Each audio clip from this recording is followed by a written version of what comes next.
আল্লাহ যখন এই পৃথিবী সৃষ্টি করলেন, পৃথিবীর মধ্যে ভাইব্রেশন হচ্ছিল, কাপাকাপি। আল্লাহ পৃথিবীর কাপাকাপি বন্ধ করার জন্য পেরেকের মতো পাহাড়গুলোকে পৃথিবীতে ঠুকে দিলেন, কাপাকাপি বন্ধ হয়ে গেল। এই দৃশ্য দেখে ফেরেশতারা বলে, ইয়া রাব, পাহাড়ের এত শক্তি, আপনার সৃষ্টির মধ্যে পাহাড়ের চেয়ে শক্তিশালী কিছু আছে? আল্লাহ বললেন আছে। সেটা কি?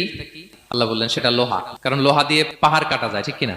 লোহার কথা শুনে ফেরেশতারা অবাক। ফেরেশতারা প্রশ্ন, তাহলে আপনার সৃষ্টির মধ্যে লোহার চেয়ে শক্তিশালী কিছু আছে? আল্লাহ বললেন আছে। কি সেটা? আন্নার, আগুন। কারণ আগুন লোহাকে কি করে? গলিয়ে ফেলে। ফেরেশতারা শুধু অবাকই হচ্ছে।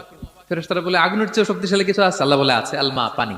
কারণ আগুনে দাউ দাউ করে জ্বলে ওঠা আগুনের মধ্যে পানি দিলে আগুন অস্তিত্ব হারায়। ফেরেশতারা শুধু অবাকই হচ্ছে। তারা বলে, তাহলে পানির চেয়ে শক্তিশালী কিছু আছে? আল্লাহ বলেন আছে, রিহ, বাতাস।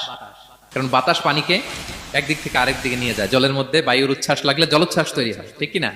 ফেরেশতারা আবার অবাক হয়ে বলে, তাহলে বাতাসের চেয়ে শক্তিশালী কিছু আছে? আল্লাহ বললেন আছে। সেটা কি? বলতেছে বনি আদম, ওই মানুষ শক্তিশালী যে গোপনে দান করে।